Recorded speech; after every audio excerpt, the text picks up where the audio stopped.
দেখছেন এই মুহূর্তে আপনাদেরই প্রিয় ডিজিটাল বাংলা সংবাদ চ্যানেল রোজ বাংলা। বিস্তারিত সংবাদে যাব, তবে তার আগে এক নজরে আজকের বিশেষ সংবাদের শিরোনামগুলি দেখে নিচ্ছি এক নজরে। ভারত পাকিস্তান সংঘর্ষে 5টি যুদ্ধবিমান হয়েছিল ধ্বংস, নতুন দাবি মার্কিন প্রেসিডেন্ট ডোনাল্ড ট্রাম্পের। ভারতের সংসদে প্রধানমন্ত্রী নরেন্দ্র মোদীর বিবৃতি চেয়ে এবার সরব কংগ্রেস। নাইজারে জঙ্গি হানা, মৃত 2 ভারতীয়, অপহৃত 1।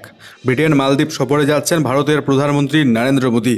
বাঙালি বিদ্বেষ, বাংলা ভাষায় কথা বললে বিজেপি শাসিত রাজ্যগুলিতে বাংলাদেশি বলে তকমা। গুরুগ্রামে এবার আটক নদিয়া কোচবিহার জেলার 10 জন শ্রমিক। মুখ্যমন্ত্রী ভূপেশ বাঘেলের পুত্র গ্রেপ্তারে নিয়ে বিজেপিকে নিশানা এবার কংগ্রেস নেত্রী প্রিয়াঙ্কা গান্ধীর। হিন্দুত্ববাদীদের ভয়াবহ হামলা, যোগীরাজ্যে মাংসের বদলে নিরামিষ খাবার বিক্রি শুরু করলো এবার কেএফসি। প্রবল ঝড় বৃষ্টির মাঝে ভিয়েতনামে নৌকা ডুবি মৃত বেড়ে 34 পর্যটকের মৃত্যু। সামনে নির্বাচন, রাজ্য জুড়ে তার আগেই খেলা শুরু। এবার রামপুরহাটে খুন তৃণমূল নেতা। জমি বাড়ি রেজিস্ট্রেশনের একেবারে নতুন আধুনিক নিয়ম চালু হচ্ছে পশ্চিম বাংলায়। দেশের মধ্যে প্রথম, শেষ পর্যায়ের প্রস্তুতি রাজ্য জুড়ে। রাতারাতি ডুবে যাবে ভারত এবং বাংলাদেশ। চীন শুরু করে দিল তাদের মেগা ড্যাম প্রজেক্টের কাজ।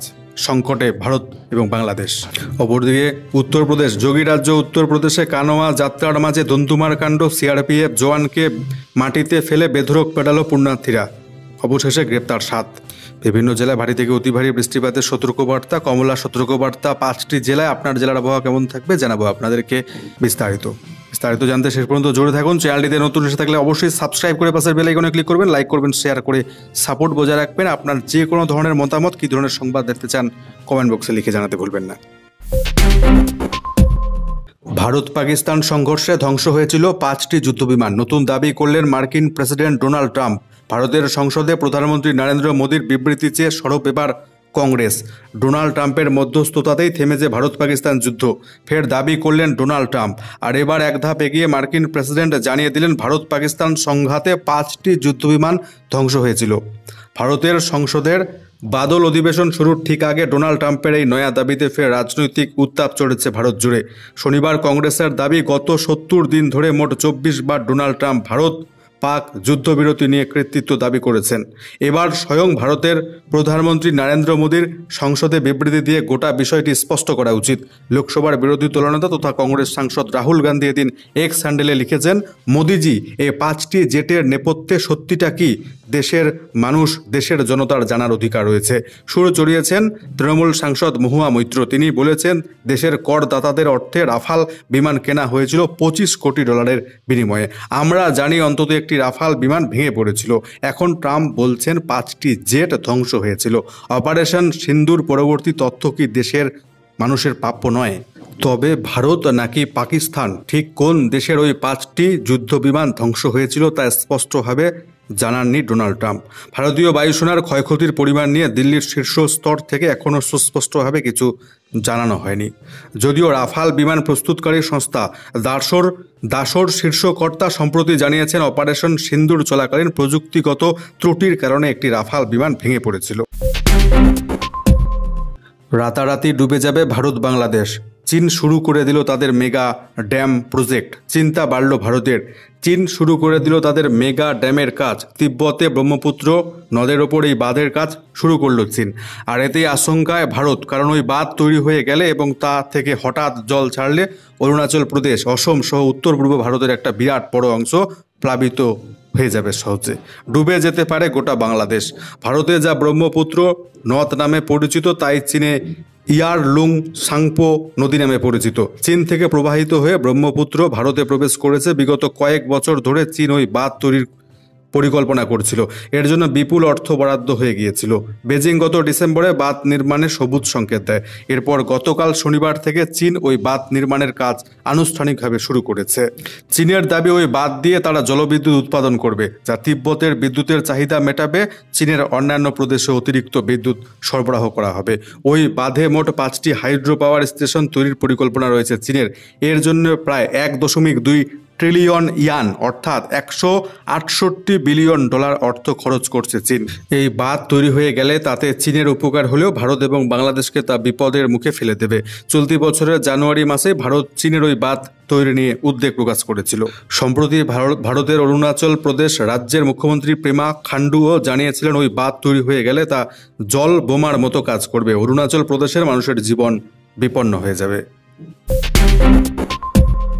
পশ্চিম আফ্রিকার দেশ নাইজারে জঙ্গি হামলা, ঘটনায় মৃত্যু হলো 2 ভারতীয় শ্রমিকের, অপহৃত একজন। শুক্রবার নাইজারের ভারতীয় দূতাবাস একথা জানিয়েছে। জানা গিয়েছে 15 জুলাই নাইজারের দোসো অঞ্চলের এক কনস্ট্রাকশন সাইটে বন্দুকবাজের হামলায় মৃত্যু হয়েছে 2 ভারতীয়র। দুজনেই পেশার টানে ভিনদেশে এসেছিলেন। মৃতদের মধ্যে একজন ঝাড়খণ্ড, অপরজন দক্ষিণ ভারতের বাসিন্দা বলে জানা গিয়েছে।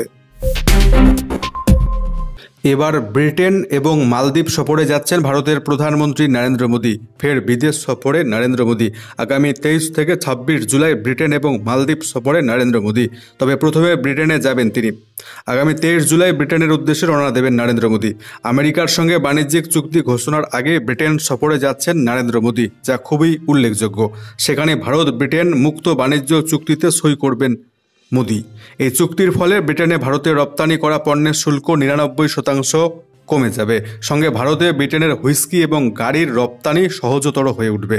দীর্ঘদিন ধরেই ভারত এবং ব্রিটেনের মধ্যে এই বিষয়ে আলোচনা চলছে, যা অবশেষে বাস্তবে পরিণত হতে চলেছে। ব্রিটেনের প্রধানমন্ত্রীর সঙ্গে দ্বিপাক্ষিক বৈঠক করার কথা রয়েছে নরেন্দ্র মোদীর। তারপরেই সোজা ব্রিটেন থেকে 25 থেকে 26 জুলাই মালদ্বীপ সফরে যাবেন তিনি। সেখানে 60তম জাতীয় দিবস উদযাপনে মুখ্য অতিথি হিসেবে আমন্ত্রিত রয়েছেন ভারতের প্রধানমন্ত্রী নরেন্দ্র মোদী। সেখানে একাধিক বিষয়ে চুক্তি এবং দ্বিপাক্ষিক আলোচনা রয়েছে বলে সরকারি সূত্রে জানা গিয়েছে। মালদ্বীপের প্রেসিডেন্ট মুইজ্জুর শাসনকালে এই প্রথম মালদ্বীপ সফরে যাচ্ছেন নরেন্দ্র মোদী, যা বর্তমান সময়ে বেশ গুরুত্বপূর্ণ। প্রবল ঝড় বৃষ্টি, ভিয়েতনামে নৌকাডুবি, মৃত 34 পর্যটক। ভিয়েতনামে ভয়াবহ বিপর্যয়, বিখ্যাত হালং উপসাগরে যাত্রী সমেত উল্টে গেল একটি নৌকা। দুর্ঘটনায় এখনও পর্যন্ত 34 জন পর্যটকের মর্মান্তিক মৃত্যু হয়েছে। যুদ্ধকালীন তৎপরতায় চলছে উদ্ধার কাজ। শনিবার স্থানীয় সময় দুপুর 1:48 নাগাদ ডাউগো গুহার কাছে ভয়াবহ দুর্যোগের কবলে পড়ে নৌকাটি। প্রবল জলোচ্ছ্বাস, ঝোড়ো হাওয়ার জেরে আচমকা উল্টে যায় নৌকাটি। খবর পেয়ে তড়িঘড়ি ঘটনাস্থলে পৌঁছয় পুলিশ উদ্ধারকারী দল। ইতিমধ্যে ঘটনায় শোক প্রকাশ করেছেন ভিয়েতনামের প্রধানমন্ত্রী। একই সঙ্গে ক্ষতিগ্রস্ত পরিবারগুলির পাশে থাকার আশ্বাস দিয়েছেন।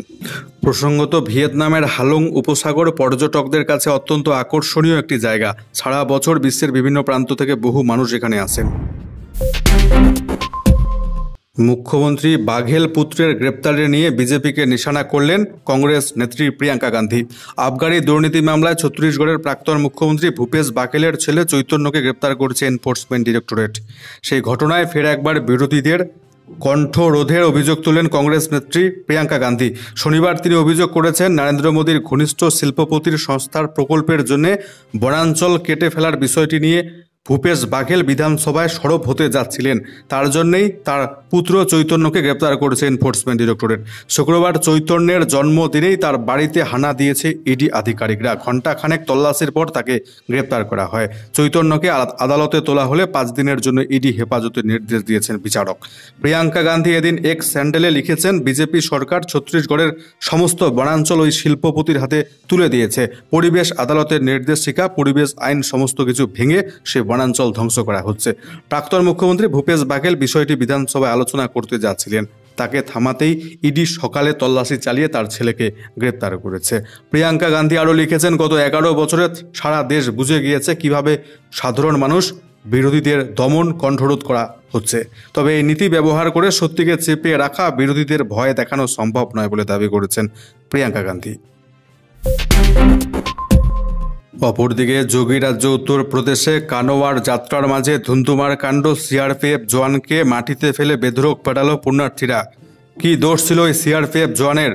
তিনি শুধু টিকিট দেখতে চেয়েছিলেন, তাতেই তার উপর চড়া হয় পুণ্যার্থীরা। সোশ্যাল মিডিয়ায় ভিডিও ভাইরাল হতেই কানোয়ার যাত্রীদের বিরুদ্ধে কড়া পদক্ষেপ গ্রহণ করা হয়েছে। কর্তব্যরত সিআরপিএফ জওয়ানকে মারধরের অভিযোগে গ্রেপ্তার করা হয়েছে 7 জন কানোয়ার যাত্রীকে। ঘটনাটি ঘটেছে উত্তরপ্রদেশের মির্জাপুর রেল স্টেশনে। জানা গিয়েছে, একদল কানোয়ার যাত্রী ব্রহ্মপুত্র মেল ট্রেনটি ধরতে যাচ্ছিলেন। ওই সময় ওই সিআরপিএফ জওয়ান তাদের কাছে ট্রেনের টিকিট দেখতে যান। এরপরে গেরুয়া পোশাকধারী কানোয়ার যাত্রীরা তার উপরে হামলা করে, মারধর করে টেনে মাটিতে ফেলে বেধড়ক পেটানো হয় ওই কিল, চর, লাথি, ঘুষি। স্টেশনে উপস্থিত যাত্রীরা হা করে দেখেন গোটা ঘটনাটি। পরে রেলওয়ে প্রোটেকশন ফোর্স বা আরপিএফ খবর পেয়ে ঘটনাস্থলে পৌঁছয়, আক্রান্ত সিআরপিএফ জওয়ানকে উদ্ধার করে। কানোয়ার যাত্রীদের বিরুদ্ধে দায়ের হয় মামলা। ইতিমধ্যেই 7 জনকে গ্রেপ্তার করা হয়েছে। এছাড়াও হিন্দুত্ববাদীদের হামলা, যোগী রাজ্যে মাংসের বদলে নিরামিষ খাবার বিক্রি এবার কেএফসিতে। হিন্দু রক্ষা দলের হুমকির পর উত্তরপ্রদেশের গাজিয়াবাদে কেএফসির দোকানে মুরগির মাংস দিয়ে তৈরি সমস্ত খাবার বিক্রি বন্ধ হয়ে গেল। শনিবার ওই দোকানে বিজ্ঞপ্তি দেওয়া হয়েছে তারা শুধু নিরামিষ খাবার বিক্রি করবে। শ্রাবণ মাসে শিব ভক্তদের কানোয়ার যাত্রার কারণে মাংস বিক্রি করা যাবে না। হিন্দু দলের হুমকি এবং কেএফসির দোকানে ভাঙচুরের ঘটনা ঘটায় হিন্দু রক্ষা দল। ওই সংগঠনের কয়েকজন যুবক গেরুয়া পতাকা নিয়ে জয় শ্রীরাম স্লোগান দিয়ে শুক্রবার দোকানটিতে হামলা চালায়, ভাঙচুর করে। গেরুয়া সংগঠনের হামলায় ভীত হয়ে শনিবার থেকে তাদের দোকান থেকে সমস্ত আমিষ পদ তুলে নেয় কেএফসি। যোগী রাজ্যের পুলিশ এই ঘটনায় কার্যত নীরব দর্শকের ভূমিকা পালন করেছে। সামনেই রাজ্যে নির্বাচন, তার আগে খুন হচ্ছেন একের পর এক তৃণমূল নেতা। এবার রামপুরহাটে খুন হলেন তৃণমূল নেতা। শনিবার রাতে মল্লারপুর থানার বিশিয়া গ্রামে বোমা নিক্ষেপ করে খুন করা হলো তৃণমূল নেতাকে। জখম হয়েছেন তার 2 সঙ্গী। পুলিশ সূত্রে জানা গেছে, মৃত তৃণমূল নেতার নাম বাইতুল্লাহ শেখ, বয়স 40, বাড়ি বিশিয়া গ্রামে। তিনি তৃণমূলের ময়ূরেশ্বর 1 ব্লক কমিটির সদস্য এবং প্রাক্তন কর্মদক্ষ ছিলেন। বর্তমানে তার স্ত্রী শাকিলা বিবি পঞ্চায়েত সমিতির কর্মাধ্যক্ষ। এদিন 8টা নাগাদ গ্রামের মোড়ের দোকান থেকে চা খেয়ে ফিরছিলেন তারা। অন্ধকার রাস্তায় সুযোগ নিয়ে পরপর 3টি বোমা নিক্ষেপ করা হয়। রক্তাক্ত হয়ে লুটিয়ে পড়েন ওই তৃণমূল নেতা। স্থানীয়রা 3 জনকে উদ্ধার করে রামপুরহাট মেডিকেল কলেজ হাসপাতালে নিয়ে আসলে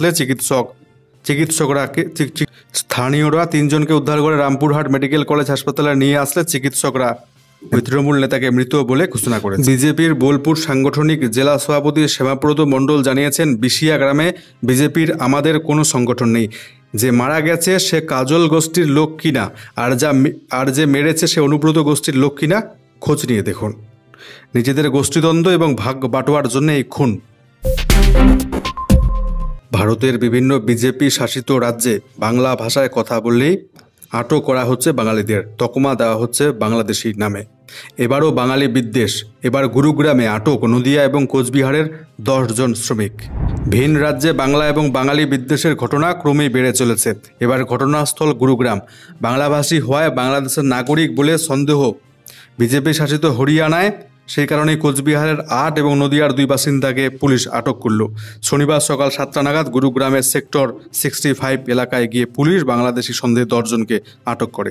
শ্রমিকরা আধার কার্ড দেখান, অভিযোগ পুলিশ সেগুলি কেড়ে নেয় আর তাদের ধরে নিয়ে যায় থানায়। বিষয়টি এদিন সামনে আসতে পশ্চিমবঙ্গের পরিযায়ী শ্রমিক কল্যাণ বোর্ডের চেয়ারম্যান এবং রাজ্যসভার সাংসদ শামিরুল ইসলামকে জানান কোচবিহারের প্রাক্তন সাংসদ পার্থপ্রতিম রায়। বিজেপি শাসিত রাজ্যে বাংলা শ্রমিকরা বারবার পুলিশি হয়রানির মুখে পড়ছে বলে অভিযোগ জানান। এই ঘটনায় প্রবল আতঙ্ক ছড়িয়েছে সেখানকার বাঙালি পরিযায়ী শ্রমিকদের মধ্যে। জানা গিয়েছে, পুলিশ যাদের নিয়ে গিয়েছে তাদের মধ্যে অনেকে রাজবংশী, কেউ নস্য শেখ বা তেলি সম্প্রদায়ের মানুষ। তারা পশ্চিমবঙ্গের স্থায়ী বাসিন্দা, কিন্তু গুরুগ্রামের পুলিশ তাদের বাংলাদেশের নাগরিক সন্দেহে থানায় নিয়ে গিয়েছে। দিন কয়েক আগে কোচবিহারের জিরানপুরের এক বাসিন্দার সঙ্গে গুরুগ্রামে এমনই ঘটনা ঘটেছিল। হরিয়ানায় বারবার বাংলা শ্রমিকদের হেনস্থা নিয়ে সরব কোচবিহারের মানুষ। পার্থপ্রতিম বাবু জানান, এমন চলতে থাকলে ঘটনাস্থলে গিয়ে আন্দোলন শুরু করব আমরা। এবার থেকে জমি বাড়ি রেজিস্ট্রেশন নিয়ে নতুন আধুনিক নিয়ম চালু হচ্ছে পশ্চিমবঙ্গে। জমি বাড়ি রেজিস্ট্রেশনে চালু হচ্ছে ফেস রেকগনিশন। দেশের মধ্যে প্রথম পশ্চিমবঙ্গে, শেষ পর্যায়ের প্রস্তুতি পশ্চিমবাংলায়। জমি বাড়ি রেজিস্ট্রেশনের প্রক্রিয়া আরও স্বচ্ছতা, আরও দ্রুততার সঙ্গে সম্পন্ন করতে উদ্যোগী রাজ্য সরকার। জমি বাড়ি রেজিস্ট্রেশনের সময় চালু হতে চলেছে ফেস রেকগনিশনের মাধ্যমে ভেরিফিকেশন বা যাচাই পদ্ধতি। এই পদ্ধতিতে সংশ্লিষ্ট সম্পত্তির ক্রেতা কিংবা বিক্রেতা ও সাক্ষীর মুখমণ্ডল স্ক্যান করা হবে। রেজিস্ট্রি অফিসে আসা বিক্রেতাই সংশ্লিষ্ট সম্পত্তির প্রকৃত মালিক কিনা তা নিয়ে ওই প্রক্রিয়ায় সহজে যাচাই করা যাবে। পরিকল্পনা বাস্তবায়িত করতে একটি নতুন মোবাইল অ্যাপ তৈরি করছে রাজ্য সরকারের অর্থ দপ্তরের আওতাধীন directorate of registration and stamp duty. App তৈরির কাজ শেষ পর্যায়ে বলে জানা গিয়েছে।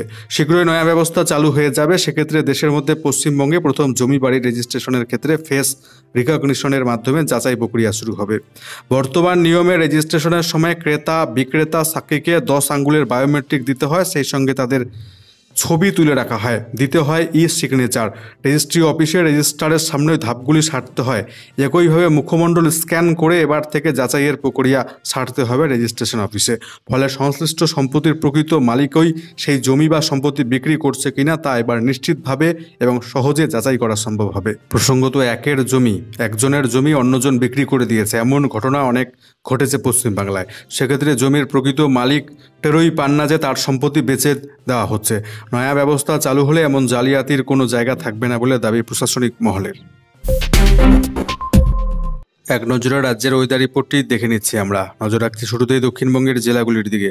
আজকে দক্ষিণবঙ্গের প্রত্যেকটি জেলাতে বিক্ষিপ্তভাবে হালকা মাঝারি বৃষ্টিপাত চলবে। কিছু কিছু জেলায় 30 থেকে 40 কিমি বেগে ঝোড়ো হাওয়া বয়ে যেতে পারে। এই মুহূর্তে আগামী 2 থেকে 3 দিনের মধ্যে ভারী অতি ভারী বৃষ্টিপাতের সম্ভাবনা নেই দক্ষিণবঙ্গের কোনো জেলাতে। তবে বৃহস্পতিবার নাগাদ দক্ষিণবঙ্গের প্রত্যেকটি জেলাতেই ভারী বৃষ্টিপাতের সম্ভাবনা। বৃহস্পতিবার দক্ষিণবঙ্গের দক্ষিণ 24 পরগনা, পূর্ব মেদিনীপুর, পশ্চিম মেদিনীপুর এছাড়াও বাঁকুড়া এই জেলাগুলিতে ভারী থেকে অতি ভারী বৃষ্টিপাতের জন্য কমলা সতর্কবার্তা জারি করেছে আবহাওয়া দপ্তর। এই জেলাগুলো বাদ দিয়ে বাকি জেলাগুলিতে ভারী বৃষ্টিপাতের জন্য হলুদ সতর্কবার্তা বৃহস্পতিবারের জন্য জারি করেছে আবহাওয়া দপ্তর। অপরদিকে আজকে উত্তরবঙ্গের দার্জিলিং, জলপাইগুড়ি, কালিম্পং এবং আলিপুরদুয়ার, কোচবিহার এই জেলাগুলিতে ভারী থেকে অতি ভারী বৃষ্টিপাতের সম্ভাবনা রয়েছে। কমলা সতর্কবার্তা জারি করেছে আবহাওয়া দপ্তর। উত্তর দিনাজপুর জেলার কিছু কিছু স্থান জুড়ে আজকে ভারী বৃষ্টিপাতের সম্ভাবনা। দক্ষিণ দিনাজপুর, মালদা জেলায় বিক্ষিপ্তভাবে হালকা মাঝারি বৃষ্টিপাত আজকে চলবে।